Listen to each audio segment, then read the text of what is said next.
Hi guys, welcome to Masters.in. Enlighten your dreams through our digital platform. ഞാൻ ഇന്ന് deal ചെയ്യുന്നത് physics ആണ്. Plus two ഫിസിക്സിലെ ആദ്യത്തെ ചാപ്റ്ററായ electric charges and fields എന്ന ചാപ്റ്ററിന്റെ continuation ആണ്. അപ്പോൾ നമുക്ക് ഇന്നത്തെ സെക്ഷനിലേക്ക് കടക്കുന്നതിന് മുൻപേ നമുക്ക് കഴിഞ്ഞ ക്ലാസ്സിൽ പറഞ്ഞ കാര്യങ്ങളൊക്കെ ഒന്ന് റീകളക്ട് ചെയ്ത് നോക്കാം. ഓക്കെ, അപ്പോൾ കഴിഞ്ഞ ക്ലാസ്സിൽ നാം ഫസ്റ്റ് പറഞ്ഞത് എന്താണ്? ഇലക്ട്രോസ്റ്റാറ്റിക്സ് എന്നാണ്. ഇലക്ട്രോസ്റ്റാറ്റിക്സ് പറയുന്നത് ചാർജ്, അതായത് റെസ്റ്റിലുള്ള ചാർജിന്റെ പഠനത്തെയാണ് നമ്മൾ എന്ത് പറയുന്നത്? ഇലക്ട്രോസ്റ്റാറ്റിക്സ്. റെസ്റ്റിലുള്ള ചാർജിന്റെ പ്രോപ്പർട്ടീസുകളെ കുറിച്ചുള്ള പഠനത്തെയാണ് ഇലക്ട്രോസ്റ്റാറ്റിക്സ് എന്ന് പറയുന്നത്. പിന്നെ നമ്മൾ എന്ത് പറഞ്ഞു? ഇലക്ട്രിക് ചാർജ് എന്താണെന്ന്. ഇലക്ട്രിക് ചാർജ് എന്ന് പറയുന്നത് പോസിറ്റീവ് ചാർജ് ഉണ്ട്, അതേപോലെ നെഗറ്റീവ് ചാർജ് ഉണ്ട് എന്നാണ്. പിന്നെ എന്ത് പറഞ്ഞു? പോസിറ്റീവ് ചാർജും നെഗറ്റീവ് ചാർജും തമ്മിൽ അട്രാക്ട് ചെയ്യും, അതേപോലെ പോസിറ്റീവും തമ്മിൽ റിപ്പൽ ചെയ്യും, നെഗറ്റീവ് തമ്മിൽ റിപ്പൽ ചെയ്യും. അതായത് അൺലൈക്ക് ചാർജസ് എന്ത് ചെയ്യും? അട്രാക്ട് ചെയ്യും, ലൈക്ക് ചാർജസ് റിപ്പൽ ചെയ്യും. ഓക്കെ, ഇനി അത് കഴിഞ്ഞതിന് ശേഷം നമ്മൾ പറഞ്ഞത് എങ്ങനെയാണ് ഒരു ബോഡിയിലേക്ക് ചാർജ് ഉണ്ടാക്കുന്നത്. ചാർജ് ഉണ്ടാക്കുന്ന പ്രോസസ്സിന്റെ പേരെന്താണ്? ഇലക്ട്രിഫിക്കേഷൻ. ഇലക്ട്രിഫിക്കേഷൻ ചെയ്യുന്ന മെത്തേഡ്സ് 3 മെത്തേഡ്സ് ആണ് നമുക്കുള്ളത്. എന്തൊക്കെയാണുള്ളത്? By contact, by induction and by friction. Okay, അത് കഴിഞ്ഞതിന് ശേഷം നമ്മൾ എന്ത് പറഞ്ഞു? വാല്യൂ ഓഫ് ചാർജ് എന്നാണ് പറഞ്ഞു. വാല്യൂ ഓഫ് ചാർജ് പറയുന്നത് പ്രോട്ടോൺസിന്റെ കേസിലാണെങ്കിലും ഇലക്ട്രോൺസിന്റെ കേസിലാണെങ്കിലും എന്ത് സെയിം ആണ്? മാഗ്നിറ്റ്യൂഡ് സെയിം ആണ്. ഓക്കെ, എന്ത് വ്യത്യാസമുണ്ട്? സൈന് വ്യത്യാസമുണ്ട്. പ്രോട്ടോൺസിനാണെങ്കിൽ പോസിറ്റീവ് ആവും, ഇലക്ട്രോൺസ് ആണെങ്കിൽ എന്താവും? നെഗറ്റീവ് ആവും. ഓക്കെ, അത് കഴിഞ്ഞതിന് ശേഷം നമ്മൾ ചാർജിന്റെ ഏറ്റവും ഇമ്പോർട്ടൻ്റ് ആയിട്ടുള്ള 3 ക്യാരക്ടറിസ്റ്റിക്സ് നമ്മൾ സംസാരിച്ചു. എന്തൊക്കെയായിരുന്നു അത്? First one, കോണ്ടൈസേഷൻ of charge. കോണ്ടൈസേഷൻ of charge എന്ന് പറഞ്ഞാൽ Q is equal to ± NE. Second, നമ്മൾ എന്താ പഠിച്ചത്? Conservation of charge. ഒരു ഐസൊലേറ്റഡ് സിസ്റ്റത്തിൻ്റെ അകത്ത് ചാർജ് എപ്പോഴും കൺസർവ് ചെയ്യപ്പെടും. അതായത് എത്ര പോസിറ്റീവ് ചാർജസ് ഉണ്ടോ അത്ര തന്നെ നെഗറ്റീവ് ചാർജസ് ഉണ്ടാവും. ഓക്കെ, നെക്സ്റ്റ് 3 നമ്മൾ മൂന്നാമത് നമ്മൾ പറഞ്ഞത് എന്താണ്? അഡിറ്റീവ് പ്രോപ്പർട്ടി ഓഫ് ചാർജ് എന്താണ്? അഡിറ്റീവ് പ്രോപ്പർട്ടി ഓഫ് ചാർജ് പറഞ്ഞാൽ ആൽജിബ്രിക് വേയിൽ നമ്മൾ എന്താണ്? അഡിഷൻ ചെയ്യണം. പക്ഷെ എന്ത് കൺസിഡർ ചെയ്യണം? സൈൻ കൺസിഡർ ചെയ്യണം. അതിനുശേഷം ഏറ്റവും ലാസ്റ്റ് ആയിട്ട് നമ്മൾ പറഞ്ഞത് എന്താണ്? ഗോൾഡ് ഫോയിൽ ഇലക്ട്രോസ്കോപ്പ് എന്താണ്? ഗോൾഡ് ഫോയിൽ ഇലക്ട്രോസ്കോപ്പ് എന്താ? ഗോൾഡ് ഫോയിൽ ഇലക്ട്രോസ്കോപ്പിന്റെ ഏറ്റവും തറ്റത്ത് ഒരു നോബുണ്ട്. ആ നോബിന്റെ അടുത്തേക്ക് നമ്മളൊരു ചാർജ്ഡ് പാർട്ടിക്കിൾ കൊണ്ടുവെക്കുകയാണെങ്കിൽ ഗോൾഡ് ഫോയിൽ, അതായത് ഗോൾഡ് ലീഫ് എന്താവും? ഡൈവേർജ് ചെയ്യും. നേരെ തിരിച്ച് നമ്മൾ ഒരു ന്യൂട്രൽ ആയിട്ടുള്ള പാർട്ടിക്കിളാണ് അവിടെ കൊണ്ടുവെക്കുന്നതെങ്കിൽ അവിടെ ഒരു മാറ്റവും സംഭവിക്കുന്നില്ല. ഇത്രയായിരുന്നു കഴിഞ്ഞ ക്ലാസ്സിൽ നമ്മൾ ഡീറ്റെയിൽ ആയിട്ട് പറഞ്ഞത്. അപ്പോൾ കഴിഞ്ഞ ക്ലാസ് കാണാത്തവരായിട്ട് ആരെങ്കിലും ഉണ്ടെങ്കിൽ ഡിസ്ക്രിപ്ഷൻ ബോക്സിൽ അതിൻ്റെ ലിങ്ക് കൊടുത്തിട്ടുണ്ട്. ഓക്കെ, അപ്പോൾ ഇന്നത്തെ ക്ലാസ്സിലേക്ക് നമുക്ക് കിടക്കാം. അപ്പോൾ ഇന്ന് നമ്മൾ പറയാൻ പോകുന്നത് 3 ഇമ്പോർട്ടൻറ്റ് ടോപ്പിക്സ് ആണ്. അപ്പം ഏതൊക്കെയാണ് ടോപ്പിക്സ് നമുക്ക് നോക്കാം. First one, കുളംസ് law. Second, vector form of Coulomb's law. And third, super position principle. അപ്പോൾ ഇന്നത്തെ ആദ്യത്തെ ടോപ്പിക്കിലേക്ക് നമുക്ക് എടുക്കാം. എന്താണ് കുളംസ് ലോ? ഓക്കെ, എന്താണ് കുളംസ് ലോ? കുളംസ് ലോ എന്ന് പറയുന്നത് രണ്ട് ചാർജസ് കൺസിഡർ ചെയ്യാം. 2 ചാർജസ് തമ്മിലുള്ള ഫോഴ്സ് ഓഫ് ഇന്ററാക്ഷൻ. ആ ഫോഴ്സ് ഓഫ് ഇന്ററാക്ഷന് എന്തൊക്കെ ഫാക്ടേഴ്സ് ഡിപ്പെൻഡ് ചെയ്യും, എന്തൊക്കെ ഫാക്ടേഴ്സ് ആ ഫോഴ്സ് ഓഫ് ഇന്ററാക്ഷനെ ഡിപ്പെൻഡ് ചെയ്യും എന്നതാണ് കുളംസ് ലോ നമുക്ക് പറഞ്ഞു തരുന്നത്. അപ്പോൾ കുളംസ് ലോ എന്ന് പറയുന്നത് ഒരു എക്സ്പെരിമെന്റ് ലോ ആണ്. കുറേ എക്സ്പെരിമെന്റിന് ശേഷം കുളം എത്തിച്ചേർന്ന ഒരു റിസൾട്ടാണ്. ഓക്കെ, അപ്പം നമ്മൾ ആദ്യം കുളംസ് ലോ എന്താന്ന് നമുക്കൊന്ന് നോക്കാം. Okay, the law States that the force of interaction between 2 point charges is directly proportional to product of charges and inversely proportional to square of the distance between them. അപ്പം എന്താ നോക്കാം. കുളം പറഞ്ഞിരിക്കുന്നത് 2 പോയിന്റ് ചാർജസിന്റെ കേസിലാണ്. അപ്പം 2 പോയിന്റ് ചാർജസ് നമ്മൾ consider ചെയ്യാണ്. Q1 എന്ന് പറഞ്ഞിട്ടൊരു പോയിന്റ് ചാർജ് ഉണ്ട്, Q2 പറഞ്ഞിട്ടൊരു പോയിന്റ് ചാർജ് ഉണ്ട്. ഓക്കെ, ഇത് തമ്മിലൊരു ഡിസ്റ്റൻസ് ഉണ്ട് R. അപ്പം എങ്ങനെ നോക്കാം?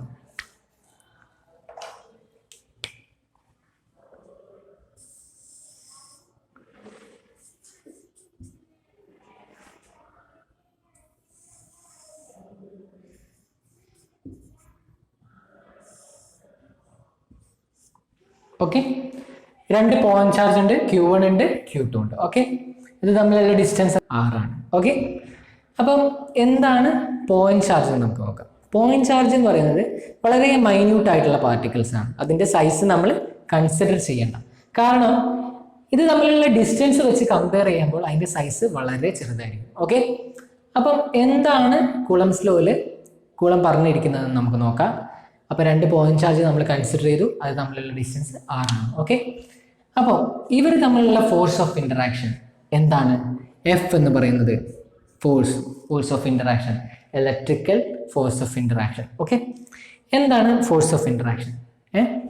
ഫോഴ്സ് ഓഫ് ഇൻറ്ററാക്ഷൻ എന്തിനെ ഡിപ്പെൻഡ് ചെയ്യുന്നത്? Force is directly, the force of interaction is directly proportional to the product of charges എന്നാണ് പറയുന്നത്. എന്തൊക്കെയാണ് പ്രൊഡക്റ്റ് ഓഫ് ചാർജസ്? ഇവിടുത്തെ ചാർജസ് എന്തൊക്കെയാണ്? Q1 ഉണ്ട്, Q2 ഉണ്ട്. Okay, Q1 into Q2. Okay, അതായത് Q1 ഉം Q2 അതായത് ചാർജിന്റെ വാല്യൂ, ഈ രണ്ട് ചാർജസിന്റെയും പ്രൊഡക്റ്റിന്റെ വാല്യൂ കൂടുകയാണെങ്കിൽ എന്താ സംഭവിക്കുക?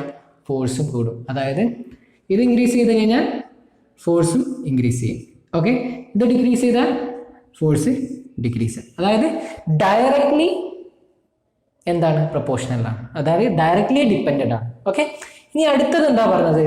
Force is inversely proportional to the square of the distance between them. എന്താണ് square of the distance between them? ഇവർ തമ്മിലുള്ള ഡിസ്റ്റൻസ് എന്താണ്? R ആണ്. R-ന്റെ സ്ക്വയർ. ഓക്കെ, അപ്പം F is inversely proportional to R square. Okay, R square എന്ന് പറയുന്നത്, R എന്ന് പറയുന്നത് എന്താണ്? ഇവർ തമ്മിലുള്ള ഡിസ്റ്റൻസ് ആണ്. അപ്പം R സ്ക്വയർ കൂടിയാൽ എന്ത് സംഭവിക്കും? ഫോഴ്സ് കുറയും. ഇൻവേഴ്സ്ലി പ്രൊപ്പോർഷണൽ ആണ്. ഓക്കെ, ഇനി R സ്ക്വയർ കുറഞ്ഞാലോ ഫോഴ്സ് കൂടും. ഓക്കെ, ഇനി നമുക്ക് ഈ രണ്ട് ഇക്വേഷൻ കൂടി കമ്പയർ ചെയ്യാം. Okay, F is proportional to Q1 Q2 by R square. Okay, ഇനി പ്രൊപ്പോർഷണാലിറ്റി നമുക്ക് ഒഴിവാക്കി കഴിക്കാം. ഈ പ്രൊപ്പോർഷൻ നമ്മൾ ഒഴിവാക്കി കഴിഞ്ഞാൽ നമുക്ക് എന്താ കിട്ടുക? F is equal to K Q1 Q2 by R square. K എന്ന് പറയുന്നത് എന്താണ്? Coulomb's constant. എന്താണ്? Coulomb's constant. ഓക്കെ, K എന്ന് പറയുന്നത് കുളംസ് കോൺസ്റ്റന്റ് ആണ്. Kക്ക് ഒരു വാല്യൂ ഉണ്ട്. K is equal to 1/4 pi epsilon ആണ്. എപ്സിലോൺ എന്ന് പറയുന്നത് പെർമിറ്റിവിറ്റി എന്നാണ് പറയുന്നത്. പെർമിറ്റിവിറ്റി എന്താണ്? പെർമിറ്റിവിറ്റി. Okay, permittivity. ഈ എപ്സിലോണിന് ഒരു ഇക്വേഷൻ ഉണ്ട്. Epsilon is equal to epsilon 0 into epsilon R ആണ്. എപ്സിലോൺ 0 എന്ന് പറയുന്നത് പെർമിറ്റിവിറ്റി ഇൻ ഫ്രീ സ്പേസ് ആണ്. ഓക്കെ, എപ്സിലോൺ R എന്ന് പറയുന്നത് റിലേറ്റീവ് പെർമിറ്റിവിറ്റിയാണ്. Permittivity of a medium. അപ്പോൾ പെട്ടെന്ന് പെർമിറ്റിവിറ്റി എപ്സിലോൺ എന്നൊക്കെ കേട്ടപ്പം എന്താണെന്ന് അറിയാനൊരു ഇതുണ്ടാവും. ഓക്കെ, അപ്പം എന്താണ് എപ്സിലോൺ? എപ്സിലോൺ എന്ന് പറയുന്നത് പെർമിറ്റിവിറ്റി പറഞ്ഞാൽ എന്താണ്? നമ്മൾ രണ്ട് ചാർജ്ഡ് പാർട്ടിക്കിൾസ് കൺസിഡർ ചെയ്യാം. നമ്മൾ രണ്ട് ചാർജസ് കൺസിഡർ ചെയ്യാം. ഇവർ തമ്മിലൊരു ഡിസ്റ്റൻസ് ഉണ്ട്. ഓക്കെ, അപ്പം ഈ ഡിസ്റ്റൻസ് കൺസിഡർ ചെയ്യണം. ഇവർ തമ്മിൽ എന്താണ്? പോയിന്റ് ചാർജസ് തമ്മിൽ ഒരു ഡിസ്റ്റൻസ് ഉണ്ട്. അപ്പം ഇവർ തമ്മിലൊരു ഫോഴ്സ് ഓഫ് അട്രാക്ഷനോ അല്ലെങ്കിൽ റിപ്പൽഷനോ ഉണ്ടാവും. ഓക്കെ, ഞാനിപ്പോൾ ഈ ബോഡീസ്, ഈ ചാർജ്ഡ് ബോഡീസ് ഞാൻ കൊണ്ടുവെക്കുന്നത് ഒരു വാക്വത്തിലാണ് ഉപയോഗിക്കുക. വാക്വം.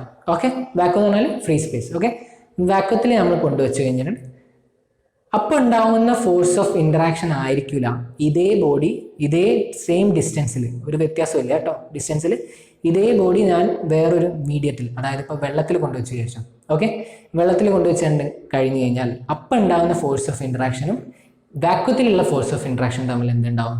ഒരു ഡിഫറൻസ് ഉണ്ടാവും. ആ ഡിഫറൻസ്, ആ ഒരു ചെറിയ റെസിസ്റ്റൻസ്, ആ ഒരു ഡിസ്റ്റർബൻസ്, അതിനെയാണ് പെർമിറ്റിവിറ്റി എന്ന് പറയുന്നത്. പെർമിറ്റിവിറ്റി പറയുന്നത് എന്താണ്? ഒരു ഡിസ്റ്റർബൻസ് അല്ലെങ്കിൽ റെസിസ്റ്റൻസ് ആണ് സത്യത്തിൽ പറഞ്ഞത്. ഒരു ചെറിയ റെസിസ്റ്റൻസ്. അപ്പം ആ ഒരു ഡിസ്റ്റർബൻസ് കാരണം എന്ത് സംഭവിക്കുന്നുണ്ട്? ഫോഴ്സിൽ വേരിയേഷൻ വരുന്നുണ്ട്. അതായത് മീഡിയം എന്ത് ചെയ്യുന്നുണ്ട്? ഈ ഫോഴ്സിൽ ഒരു വ്യത്യാസം ഉണ്ടാക്കുന്നുണ്ട്. ഓക്കെ, ഇപ്പോൾ വാക്വത്തിൽ നമ്മൾ ഈ രണ്ട് ചാർജ്ഡ് പാർട്ടിക്കിൾസ് കൺസിഡർ ചെയ്യുന്നുണ്ടല്ലോ, അപ്പോൾ ഇവർ തമ്മിലുള്ള ഒരു ഫോഴ്സ് ഓഫ് ഇൻട്രാക്ഷൻ ഉണ്ട്. അപ്പം ഈ സമയത്തും ഈ ഫോഴ്സ് ഓഫ് ഇൻട്രാക്ഷന് ഒരു ചെറിയ റെസിസ്റ്റൻസ് അല്ലെങ്കിൽ എന്തെങ്കിലും ഒരു ഡിസ്റ്റർബൻസ് ഓൾറെഡി ഉണ്ടായിരിക്കും. അതിനൊരു ഫിക്സഡ് വാല്യൂ ഉണ്ട്. അപ്പം ആ വാല്യൂ എന്താണെന്ന് നോക്കാം. എപ്സിലോൺ 0 എന്ന് പറയുന്നത് 8.854 into 10 raised to minus 12 coulomb square per newton metre square ആണ്. ഓക്കെ, എപ്സിലോൺ അറിയുന്നത് എപ്സിലോൺ 0 എന്ന് പറയുന്നത് ഒരു ഫിക്സഡ് വാല്യൂ ആണ്. എപ്സിലോൺ 0 പറഞ്ഞാൽ പെർമിറ്റിവിറ്റി ഇൻ ഫ്രീ സ്പേസ്. ഞാൻ ഇപ്പോൾ പറഞ്ഞില്ലേ വാക്വത്തിൽ കൊണ്ടുവെക്കുമ്പോൾ ഉണ്ടാവുന്ന പെർമിറ്റിവിറ്റി, അതായത് ആ ഫോഴ്സിൽ എന്ത് ചെറിയൊരു റെസിസ്റ്റൻസ് ഫിക്സഡ് ആയിട്ടുള്ള ഒരു വാല്യൂ ആയിരിക്കും. അപ്പോൾ അതിനൊരു ചെറിയ റെസിസ്റ്റൻസ് ഉണ്ട്. ആ വാല്യൂ ആണ് എന്ത് പറയുന്നത് 8.854 into 10 raised to minus 12 coulomb square per newton metre square. Okay, ഇനി എന്താണ് എപ്സിലോൺ ആർ? എപ്സിലോൺ ആർ പറഞ്ഞാൽ relative permittivity of a medium. ഞാൻ ഇപ്പോൾ ഓൾറെഡി പറഞ്ഞു, ഞാനിപ്പോൾ മീഡിയം മാറ്റി ഇപ്പോൾ വെള്ളത്തിലേക്ക് കൊണ്ടുവച്ച്. അപ്പോൾ എന്താ സംഭവിക്കുന്നത് പറഞ്ഞാൽ ആ മീഡിയത്തിലേക്ക് വരുമ്പോൾ എന്ത് ചേഞ്ച് ചെയ്യുന്നുണ്ട്? പെർമിറ്റിവിറ്റി ചേഞ്ച് ചെയ്യുന്നുണ്ട്. എന്തിൻ്റെ ബേസിലാണ് പറയാം? റിലേറ്റീവ് ആയിട്ടാണ് പറയാം. വാക്വത്തിലുള്ള പെർമിറ്റിവിറ്റി ആയിട്ട് കമ്പയർ ചെയ്തുകൊണ്ടാണ് എന്ത് പറയാം? മീഡിയത്തിൻ്റെ പെർമിറ്റിവിറ്റി പറയാം. ഓക്കെ, അപ്പം വാട്ടറിൻ്റെ കേസിലാണെങ്കിൽ എപ്സിലോൺ ആർ വാട്ടറിൻ്റെ കേസിലാണെങ്കിൽ എന്ത് പറയാം? അതിനൊരു വാല്യൂ ഉണ്ട്, ഫിക്സഡ് വാല്യൂ ഉണ്ട്, 81 ആണ്. ഓക്കെ, അതേപോലെ എപ്സിലോൺ എയറിൻ്റെ കേസിലാണെങ്കിൽ, അതായത് എപ്സിലോൺ ആർ നമുക്ക് എന്താ എപ്സിലോൺ എയർ എന്ന് എഴുതാം, അതേപോലെ എപ്സിലോൺ വാട്ടർ എന്ന് എഴുതാം. ഓക്കെ, ഈ വാല്യൂ പറയുന്നത് 1.0021 ആണ്. ഇത് നമുക്ക് അപ്രോക്സിമേറ്റ് ആയിട്ട് എങ്ങനെ എഴുതാം? 1 തന്നെ എഴുതാം. ഓക്കെ, അപ്പം നമുക്ക് ഈ വാല്യൂ ഒന്ന് ഈ ഇക്വേഷനിലൊന്ന് പുട്ട് ചെയ്ത് നോക്കാം. ഓക്കെ, അപ്പോൾ നമുക്ക് എപ്സിലോൺ 0യുടെ വാല്യൂ 1/4 എപ്സിലോൺ നമ്മുടെ കെയുടെ വാല്യൂവിൽ സബ്സ്റ്റിറ്റ്യൂട്ട് ചെയ്ത് നോക്കാം. ഓക്കെ, അപ്പോൾ കെയുടെ ഇക്വേഷൻ തരുന്നു K is equal to 1/4 epsilon ആണ്. നേരെ നമ്മളെ ഫ്രീ സ്പേസിൻ്റെ കേസിൽ പറയുമ്പോൾ 1/4 എപ്സിലോൺ 0 എന്ന് നമുക്ക് ഡയറക്റ്റ് എഴുതാം. ഓക്കെ, അപ്പോൾ എന്താ കിട്ടുന്നത്? 1/4 into pi into 8.854 into 10 raised to minus 12 coulomb square per newton metre square. ഇത് നമുക്ക് സോൾവ് ചെയ്ത് കഴിഞ്ഞാൽ നമുക്ക് എന്താ കിട്ടുക? 9 into 10 raised to 9 newton metre square per coulomb square കിട്ടും. ഓക്കെ ഓക്കെ, ഇതാണ് എന്ത് കെയുടെ വാല്യൂ. ഇപ്പോൾ കെയുടെ വാല്യൂ എന്തിലുള്ളപ്പോൾ നമുക്ക് കിട്ടിയത്? ഫ്രീ സ്പേസിലുള്ളപ്പോൾ ഉള്ള വാല്യൂ ആണ് നമുക്ക് കിട്ടിയത്. ഇനി എയറിലുള്ളപ്പോൾ ഉള്ള വാല്യൂ നമുക്ക് നോക്കാം. എയറിലുള്ളപ്പോഴും എന്താണ് ചേഞ്ച് വരുന്നത്? എയറിൻ്റെ പെർമിറ്റിവിറ്റി, റിലേറ്റീവ് പെർമിറ്റിവിറ്റി എത്ര എഴുതും? എപ്സിലോൺ എയർ ഈക്വൽ ടു 1.002 ആയിരുന്നു. ഇത് നമ്മൾ അപ്രോക്സിമേറ്റ് എടുത്തു കഴിഞ്ഞാൽ എന്താ കിട്ടുക? 1 ആണ് കിട്ടുക. ഓക്കെ, അപ്പോൾ ആ വാല്യൂ നമ്മൾ ഇതിൻ്റെ അത് സബ്സ്റ്റിറ്റ്യൂട്ട് ചെയ്ത് കഴിഞ്ഞാൽ എന്താ കിട്ടുക? K is equal to 1/4 epsilon ആണ്. ഈ എപ്സിലോൺ എന്താണ്? 1/4 എപ്സിലോൺ 0 എപ്സിലോൺ ആർ ആണ്. ഓക്കെ, ഇപ്പോൾ ഇവിടെ ഇത്രയും വാല്യൂവിൻ്റെ നമുക്ക് കിട്ടിക്കഴിഞ്ഞാൽ എന്തായിരുന്നു? 1/4 എപ്സിലോൺ 0 പറഞ്ഞാൽ 9 into 10 raised to 9. ഇതെന്താ? എപ്സിലോൺ ആർ ആണ്. അപ്പോൾ 9 into 10 raised to 9/1 ആണ്. അപ്പോൾ എന്താ കിട്ടുക? 9 into 10 raised to 9. അതായത് ഫ്രീ സ്പേസിലും എയറിലും നമുക്ക് എന്താണ്? കെയുടെ വാല്യൂ സെയിം ആണ്. അതായത് നമുക്ക് ഡയറക്റ്റ് ആയിട്ട് എയറിലും ഫ്രീ സ്പേസിലുള്ള വാല്യൂവിന്, അതായത് ഫോഴ്സ് കണ്ടുപിടിക്കാൻ പറയുകയാണെങ്കിൽ, രണ്ട് ചാർജുകൾ തമ്മിലുള്ള ഫോഴ്സ് കണ്ടുപിടിക്കാൻ പറയുകയാണെങ്കിൽ ആ ഫോഴ്സ് നമുക്ക് ഡയറക്റ്റ് ആയിട്ട് അങ്ങോട്ട് എഴുതാൻ പറ്റും. ആ കെയുടെ വാല്യൂ, ഫോഴ്സിൻ്റെ അല്ല കെയുടെ വാല്യൂ. ഓക്കെ, അപ്പം നമുക്കതൊന്ന് സബ്സ്റ്റിറ്റ്യൂട്ട് ചെയ്ത് നോക്കാം. എഫിൽ നമ്മൾ ഈ വാല്യൂ സബ്സ്റ്റിറ്റ്യൂട്ട് ചെയ്ത് എന്താ വരാൻ നോക്കാം. ഓക്കെ, ഇപ്പം എന്തായിരിക്കും കിട്ടുക? എഫ് ഈസ് ഈക്വൽ ടു കെയുടെ വാല്യൂ നമുക്ക് അറിയാം 9 into 10 raised to 9. Okay, 9 into 10 raised to 9 Q1 Q2 by R square. Okay, ഇങ്ങനെ നമുക്ക് ഡയറക്റ്റ് ആയിട്ട് എന്ത് ചെയ്യാൻ പറ്റും? നമ്മുടെ കാൽക്കുലേഷൻസ് ഒക്കെ വരുന്ന സമയത്ത് നമുക്ക് ഡയറക്റ്റ് ആയിട്ട് ഇങ്ങനെ എഴുതിയാൽ മതി ന്യൂമറിക്കൽസിൻ്റെ പാർട്ടിൽ. ഓക്കെ, അപ്പോൾ ഇത് ഏതിൻ്റെ കണ്ടീഷനാണ്? എയറിലും അതേപോലെ ബാക്വത്തിലാണ് കേട്ടോ. ബാക്വത്തിലും എയറിലും നമുക്ക് ഡയറക്റ്റ് ആയിട്ട് ഇങ്ങനെ എഴുതാം. ഓക്കെ, ഇനി അടുത്തത് നമ്മൾ പറയാൻ പോകുന്നത് ഫോഴ്സ് ഇൻ എയർ, അതേപോലെ ഫോഴ്സ് ഇൻ എയറും അതേപോലെ ഫോഴ്സ് ഇൻ മീഡിയം തമ്മിലുള്ള കമ്പാരിസൺ ആണ്. ഓക്കെ, അപ്പോൾ നമുക്ക് ഫോഴ്സ് ഓഫ് ഇൻട്രാക്ഷൻ ഇൻ എയറും അതേപോലെ force of interaction in medium ഒന്ന് കമ്പയർ ചെയ്ത് നോക്കാം. Okay, F air equal to 1/4 epsilon 0 Q1 Q2 by R square.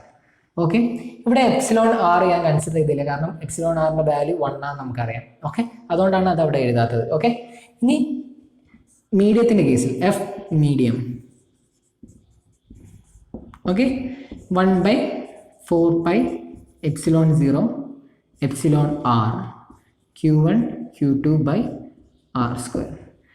അപ്പോൾ ഈ രണ്ട് ഇക്വേഷൻ നമ്മളൊന്ന് കമ്പയർ ചെയ്യുമ്പോൾ നമുക്ക് എന്താ കിട്ടുക?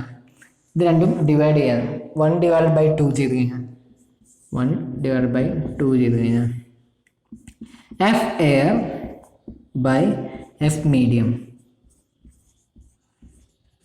ഈക്വൽ ടു ഈ 1/4 പൈ എപ്സിലോൺ 0 1/4 പൈ എപ്സിലോൺ 0 എന്നുള്ളത് കട്ടായിപ്പോൾ Q1 Q2 by R square Q1 Q2 by R സ്ക്വയറും കട്ടായിപ്പോൾ പിന്നെ ആകെ ഉണ്ടാവുക 1/ε r ആണ്. ഈ 1/ε r എന്ന് പറയുന്നത് ഡിനോമിനേറ്ററിലാണുള്ളത്. അപ്പോൾ അത് ന്യൂമറേറ്ററിലേക്ക് വരും. അപ്പോൾ എന്തായാലും എപ്സിലോൺ ആർ. ഈ എപ്സിലോൺ ആർ എന്ന് പറയുന്നതാണ് എന്ത്? Dielectric constant. എന്താണ്? Dielectric constant. ഓക്കെ. എയറിലുള്ള ഫോഴ്സ് ഓഫ് ഇൻട്രാക്ഷനും അതേപോലെ മീഡിയത്തിലുള്ള ഫോഴ്സ് ഓഫ് ഇൻട്രാക്ഷനും തമ്മിലുള്ള റേഷ്യോ ആണ് എന്ത്? എപ്സിലോൺ ആർ എന്ന് പറയുന്നത്. എപ്സിലോൺ ആർ എന്ന് പറയുന്നത് ഡൈ ഇലക്ട്രിക് കോൺസ്റ്റന്റ് ആണ്. ഓക്കെ, മനസ്സിലായല്ലോ? അപ്പം നമുക്ക് ഇനി അടുത്തത് വെക്ടർ ഫോമിൽ എങ്ങനെ കുളംബ്സ് ലോ നമുക്ക് എഴുതാൻ പറ്റും, അപ്പം അത് നോക്കാം. അപ്പം നെക്സ്റ്റ് നമ്മുടെ ടോപ്പിക് എന്ന് പറയുന്നത് vector form of coulomb's law ആണ്. എന്താണ് vector form of coulomb's law? Coulomb's law വെക്ടറിൽ റെപ്രസെന്റ് ചെയ്യുന്നതാണ് vector form of coulomb's law എന്ന് പറയുന്നത്. അപ്പം എന്തുകൊണ്ട് കുളംബ്സ് ലോ വെക്ടറിൽ റെപ്രസെന്റ് ചെയ്യുന്നു എന്ന് പറഞ്ഞു കഴിഞ്ഞാൽ കുളംബ്സ് ലോ എന്ന് പറയുന്നത് രണ്ട് ചാർജുകൾ തമ്മിലുള്ള ഫോഴ്സ് ഓഫ് ഇൻട്രാക്ഷനെ പറ്റിയിട്ടുള്ളതാണ് കുളംബ്സ് ലോ പറയുന്നത്. ആ ഫോഴ്സിനെയാണ് പറയുന്നത്. അപ്പോൾ ഫോഴ്സ് പറയുന്നത് എന്താണ്? ഒരു വെക്ടർ ക്വാണ്ടിറ്റിയാണ്. അപ്പോൾ എന്തുകൊണ്ടോ നമുക്ക് വെക്ടർ ഫോമിൽ കുളംബ്സ് ലോ റെപ്രസെന്റ് ചെയ്തുകൂടാ. അപ്പം അങ്ങനെ വെക്ടർ ഫോമിൽ കുളംബ്സ് ലോ റെപ്രസെന്റ് ചെയ്യുന്ന മെത്തേഡാണ് ഇപ്പോൾ ഞാൻ പറയാൻ പോകുന്നത്. ഓക്കെ, അപ്പം ഞാനിവിടെ ഒരു XY പ്ലെയിൻ കൺസിഡർ ചെയ്തിട്ടുണ്ട്. അപ്പം X ആക്സിസ് ഉണ്ട്, Y ആക്സിസ് ഉണ്ട്. ഇതിൻ്റെ സെൻറ്റർ ഭാഗം ഒറിജിൻ ആണ്. ഓക്കെ, Q1 Q2 പറഞ്ഞിട്ടുള്ള രണ്ട് പോയിന്റ് ചാർജസ് കൺസിഡർ ചെയ്തിട്ടുണ്ട്. ഒറിജിനിൽ നിന്ന് Q1 വരെയുള്ള ഡിസ്റ്റൻസ് ആണ് R1. അപ്പോൾ അതിൻ്റെ പൊസിഷൻ വെക്ടർ പറയുകയാണെങ്കിൽ വെക്ടർ R1 എന്ന് പറയും. അതുപോലെ തന്നെ ഒറിജിനിൽ നിന്ന് Q2 വരെയുള്ള ഡിസ്റ്റൻസ് ആണ് R2.